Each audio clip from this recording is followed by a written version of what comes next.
अल्हम्दुलिल्लाह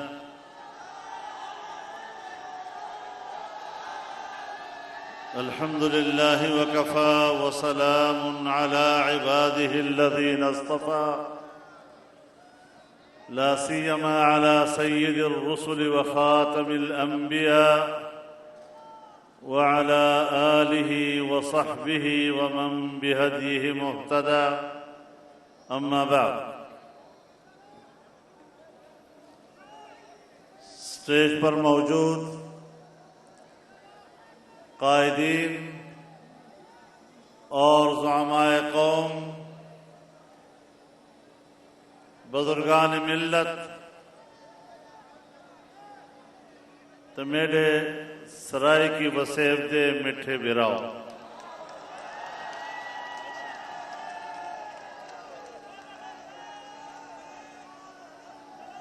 सारे मार्के को सत बिस्मिल्लाह।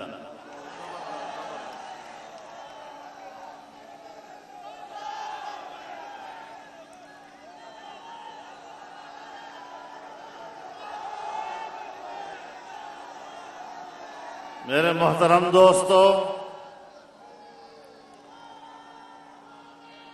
2 साल पहले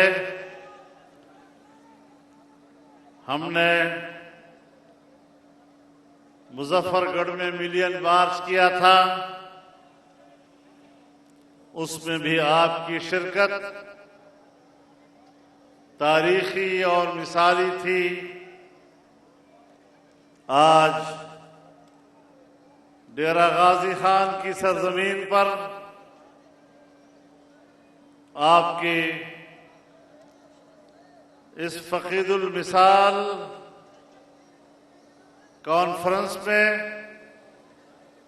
आपकी शिरकत पर और आपके जज्बात पर और आपके जोश व वलवले पर आपको सलाम पेश करता हूं।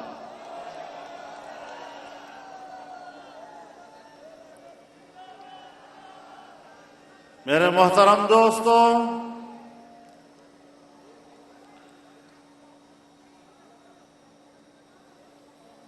यहां सब तकरीरें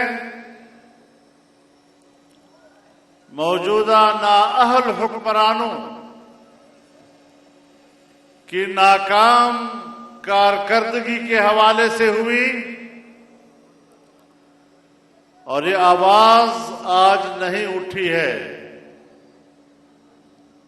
25 जुलाई 2018 पाकिस्तान की जमहूरी और पार्लिमानी तारीख का स्याह तरीन दिन था और सब हमारे कायदीन इस बात पर गवाह हैं कि मैंने 26 जुलाई को इनसे राब्ता किया।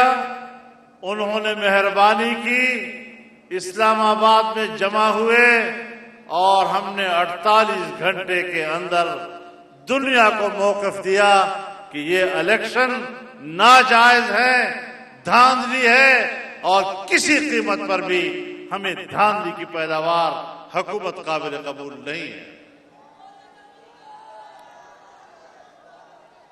आज हमारी आवाज गली गली और कूचे कूचे पहुंच चुकी है।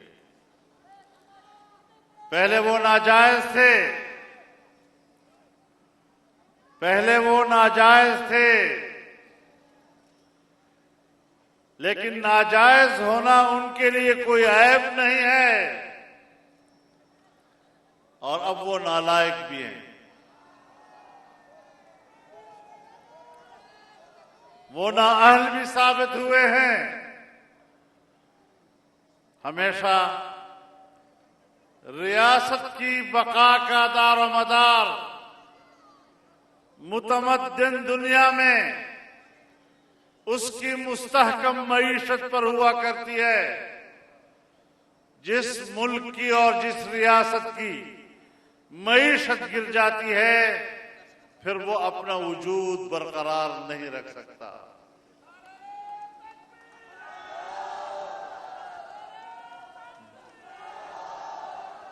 सोवियत यूनियन की मिसाल आपके सामने है।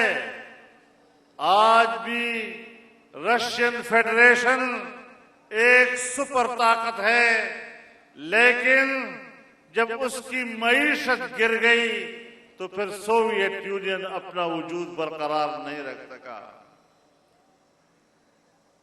आज तुमने पाकिस्तान का क्या हशर कर दिया है।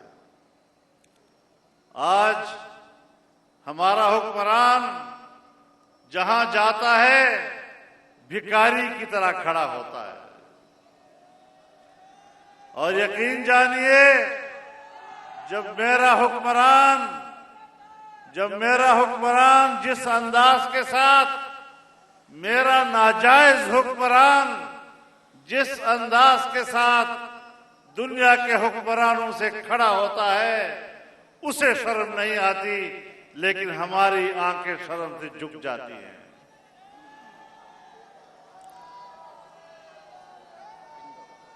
इन्होंने मुल्क का दिवालिया निकाला है।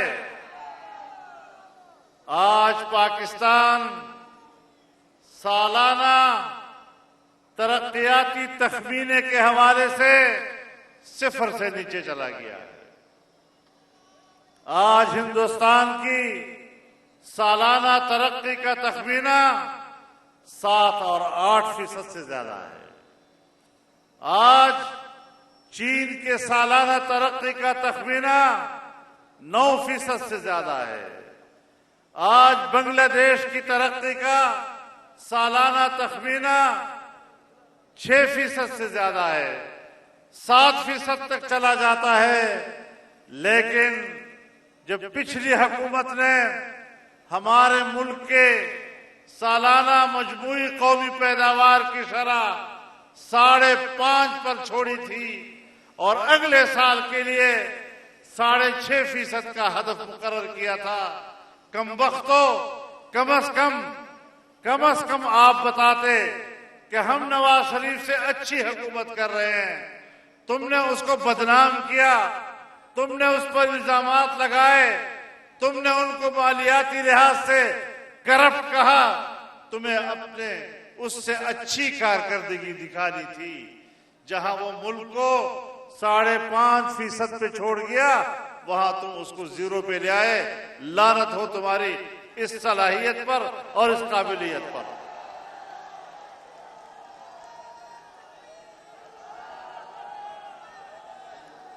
मेरे मोहतरम दोस्तों, मैं आज आपके सामने ये मुकदमा लेकर खड़ा हूं कि मेरे गरीब भाइयों, पाकिस्तानियों, मेरी जंग ये है कि अगर हुकूमत होगी तो आपके वोट की बुनियाद पर होगी, लेकिन अगर आपका वोट चोरी करके, अपनी मर्जी के नताइज मुरत्तब करके मुल्क पर इस तरह के जाबिर और नाजायज हुक्मरान मुसल्लत किए जाएंगे तो बगावत के लिए सबसे पहले हम निकलेंगे और ऐसे हुक्मरानों को चैलेंज करेंगे।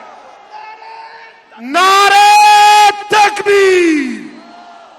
कायद तेरी सियासत को गो न्याजी, मुख्या तेरा शो न्याजी।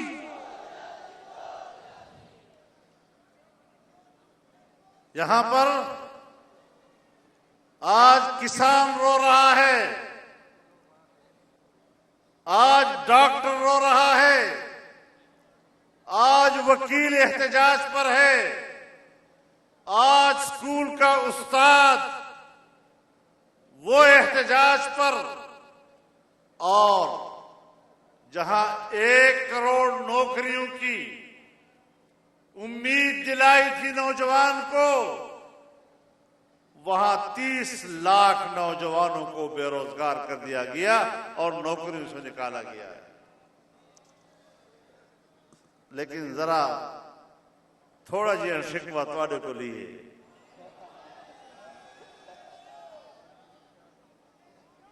गिला अपने को थींदा है। जब से पाकिस्तान बना है, 74 साल हो गए पाकिस्तान के कुल मुलाजिमीन, बड़े से लेकर छोटे तक, अभी 1 करोड़ तक नहीं पहुंचे। आपको 1 साल में उसने कहा 1 करोड़ नौकरी दूंगा, तुमने इतबार कैसे किया उसके ऊपर?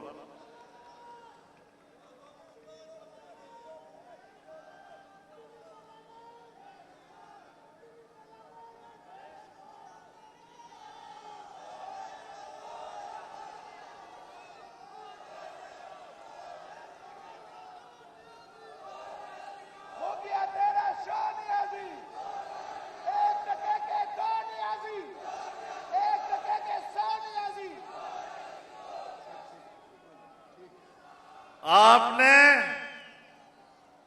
देखना है कि मुल्क का निजाम कैसे चल रहा है। तुम मुल्क का निजाम नेफ्त के जरिए चला रहे हो। वो चोर है, वो चोर है, उसके खिलाफ केस करो, उसके खिलाफ केस करो। नेफ्त का जो फलसफा है वो एक आमिर का दिया हुआ फलसफा है। नेफ्त जब फाल होता है समझो कि वो आमरीयत की अलामत है, और इस मुल्क पर आज भी आमिराना हुकूमत है। नेफ्त के जबर से आज पैसे की गर्दिश रुक गई है, पैसा बढ़ोतरी नहीं कर रहा, मुल्क की मईशत जमूद का शिकार हो गई है।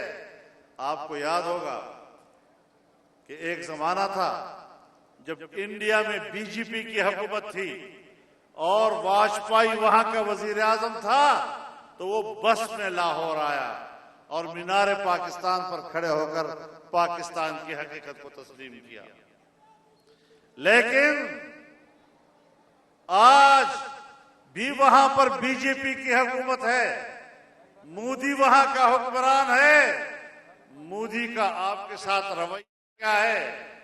इसलिए कि उस वक्त आपकी मईशत मजबूत थी और वो पाकिस्तान से तिजारत करना चाहता था। आज वो आपकी तरफ देखने को भी तैयार नहीं है और आपके वजूद का दुश्मन हो गया है। और इमरान खान, तुम्हें इस एजेंडे के तहत लाया गया था कि तुमने कश्मीर को बेचना है, तो तुमने कश्मीर को बेच दिया है। आज वहां कश्मीरियों का खून हो रहा है, पाकिस्तान से कोई आवाज उनके लिए नहीं उठ रही। हमने 70 साल कश्मीरियों के खून पे सियासत की, लेकिन आज हमने कश्मीरियों को तने तनहा छोड़ा है। इमरान खान, ये आपको दिया गया एजेंडा था। जब पाकिस्तान में पैसा आया और 70 अरब डॉलर की इन्वेस्टमेंट इब्तिदाई मरहले में चाइना ने पाकिस्तान में की और सीपैक का अजीम मंसूबा पाकिस्तान में आया, जिसके साथ बिजली की पैदावार वाबस्ता थी, जिसके साथ सनती इलाके वाबस्ता थे, पाकिस्तान की पैदावारी सलाहियत वाबस्ता थी। तुम्हें एजेंडा दिया गया कि सीपैक को नाकाम बनाना है। आज तुमने पाकिस्तान की तरक्की के सफर को जिस तरह तबाह बर्बाद किया है, आज चीन हमसे नाराज है। यह है तुम्हारी खारजा पॉलिसी। इंडिया आपका पहले से दुश्मन, चाइना जैसे दोस्त जिसकी दोस्ती को हम कहा करते थे हिमालय से बुलंद है, बहरुल काहिल से गहरी है और शहद से मीठी है। 70 साल की ये दोस्ती जब इक्तिसादी मरहले में दाखिल हो गई तो आपने पाकिस्तान का बेड़ा गर्क कर दिया और हमें अपने दोस्तों से महरूम किया है। आज अफगानिस्तान इस पोजीशन में नहीं कि वो पाकिस्तान के साथ कारोबार कर सके। ईरान हिंदुस्तान की तराजू में बैठा हुआ है। हिंदुस्तान आपका दुश्मन। पूरा एशिया माशी लिहाज से तरक्की कर रहा है, लेकिन पाकिस्तान के साथ कोई मुल्क तिजारत करने को तैयार नहीं है।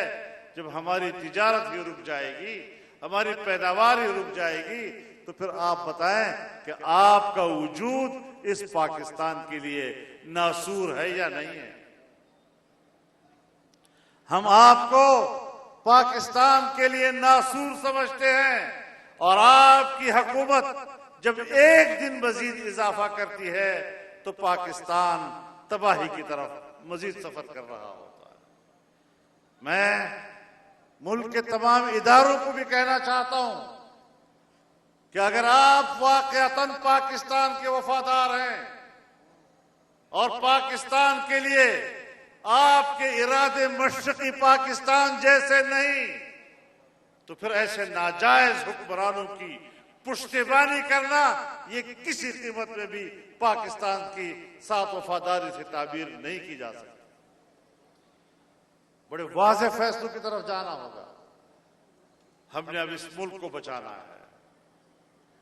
हमारे जनाब मियां शहबाज शरीफ साहब ने अपने खिताब में अपनी माजी का तज़किरा किया।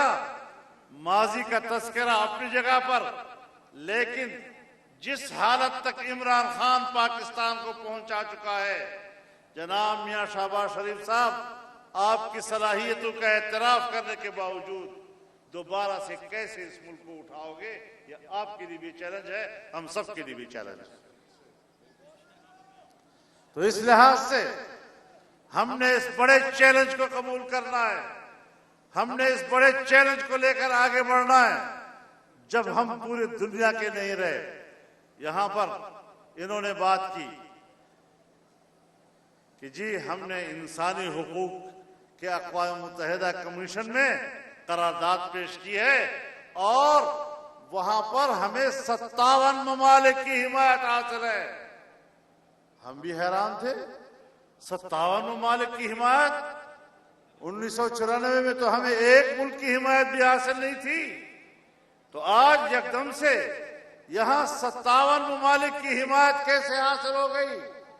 लेकिन पता चला कि उस इदारे के कुल अरकान ही 47 ममालिक हैं, 57 तो है ही नहीं। कुल ममालिक 47 हैं और तुम 57 ममालिक की बात करके झूठ बोल रहे थे। और इन 47 ममालिक के फोरम पर करारदाद पेश करने के लिए 16 ममालिक के दस्तखत की जरूरत थी। जब पता चला तो हमारे पास 16 ममालिक के दस्तखत भी नहीं मुहैया हो सके और हम करारदाद पेश नहीं कर सके। और फिर हमारे भाई ने कहा हमने तो पेश ही नहीं की। बाबा कैसे पेश करते, तुम्हारे पास वोट ही नहीं था, तुमने कौम के सामने झूठ बोला।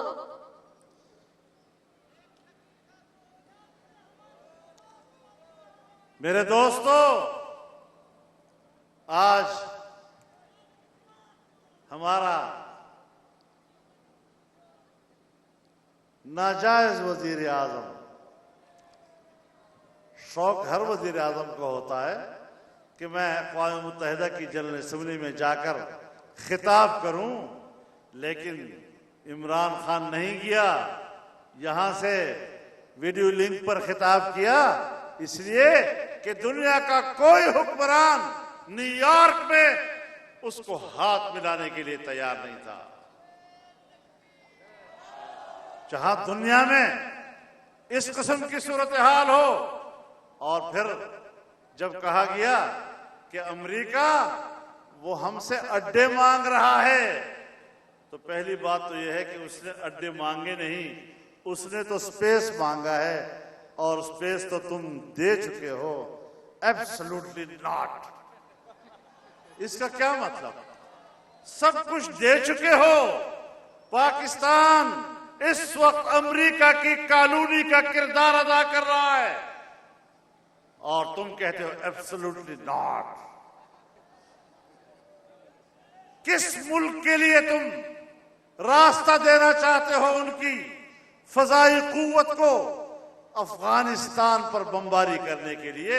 कितनी नामाकूल बात है कि एक तरफ अफगानिस्तान में तब्दीली आई है तो अमेरिका और तालिबान के दरमियान मुआहदे के नतीजे में 20 साल वहां जिहाद लड़ा गया और उसके नतीजे में अमेरिका बैठा उनके साथ कतर में और बैठकर 2-3 साल मुज़ाकरात हुए और बिल आखिर एक मुआहदे पे पहुंचे।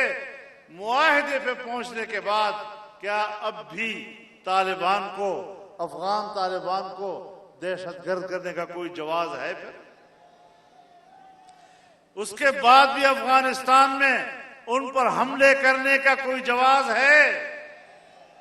उसके बाद भी उनको ब्लैकलिस्ट करार देने का कोई जवाज है? उसके बाद भी उनके सरों की कीमत लगाना, इसका कोई जवाज है? और हमारे लोग उनको रास्ते दे रहे हैं कि बिल्कुल आइए, आपका हक है, आप जिस मुल्क को बमबारी करें, जब चाहे करें, मुआहदे से पहले करें, मुआहदे के बाद करें। ये कौन सी सियासत है? ये कौन सी खारजा पॉलिसी है? ये तो जैसे एक आलमी कुव्वत हमारे साथ मजाक कर रहा हो, दुनिया के साथ मजाक कर रहा हो। और मैं यही कहना चाहता हूं कि अमेरिका चूंकि इस वक्त अफगानिस्तान में एक शिकस्त खुर्दा कुव्वत की हैसियत रखता है, लिहाजा आज के बाद अमेरिका को सुपर ताकत कहने का कोई जवाब मौजूद नहीं रहा।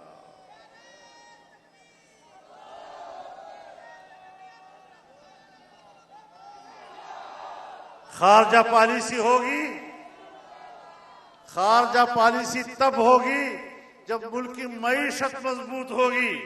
जब मुल्क की मईशत मजबूत होगी तो फिर खुददारी के साथ दुनिया के साथ ताल्लुकात बनाने होंगे, गुलामी के साथ दुनिया के साथ ताल्लुक। ये पाकिस्तान के 22 करोड़ अवाम के कतन शायद निशान नहीं।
मेरे ख्याल में हमारी आवाज इतनी भारी थी कि उनकी बिजली की तारें भी कट गई।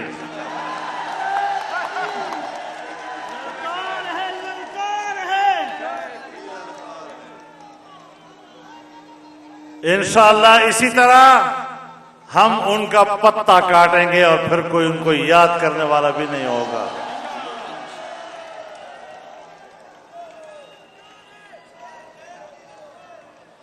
पनामा लीक्स में तो बहुत से नाम थे। अगर ये जुर्म था तो फिर सिर्फ नवाज शरीफ का हिसाब क्यों लिया गया, उनका हिसाब क्यों नहीं लिया गया? और सिर्फ अकामा में आपने उनको सजा दी सिर्फ सियासी मकासद हासिल करने के लिए। यहाँ के कुछ इदारे इस किस्म की चीजों को नाजायज तौर पर हुक्मरानों के खिलाफ इस्तेमाल करते हैं। अब एक पंडोरा किया है, पंडोरा बॉक्स में इन्हीं के नाम है, लेकिन उनके लिए क्यों खामोश है ये सारी चीजें? मेरे मोहतरम दोस्तों, इस तरह के एहतसाब नहीं चलेंगे और हमने तो ये अज़म कर रखा है कि इन हुक्मरानों को हम किसी बात का जवाब देने के लिए तैयार नहीं हैं। तुम्हारा नेब हो, नेब के अलावा कोई और बला हो, जो बला हो तुम आजमा लो, इंशाअल्लाह हम मैदान में तुम्हारा मुकाबला करेंगे। हम अवाम की अदालत में तुम्हारा मुकाबला करेंगे। हम पब्लिक के अंदर आपका मुकाबला करेंगे। इंशाअल्लाह इस मुल्क में इलेक्शन होंगे और इलेक्शन भी जनरल इलेक्शन। ये बल्दियाती कोई चीज नहीं है। ये सिर्फ पब्लिक की तवज्जो हटाने के लिए, लोगों को उसमें मसरूफ करने के लिए, ताकि आपकी तहरीक रुक जाए, आपकी तहरीक आगे न बढ़े।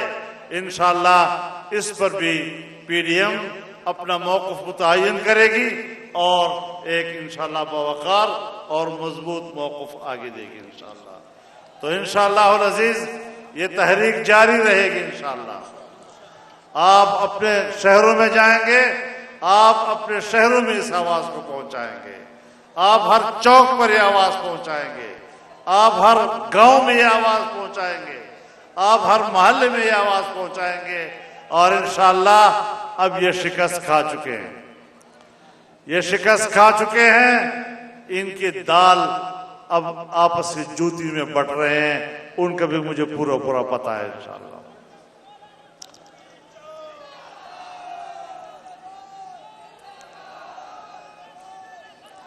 पीडीएम की तहरीक आगे बढ़ेगी और इंशाअल्लाह अज़ीज कौम के शाना बशाना रहेंगे।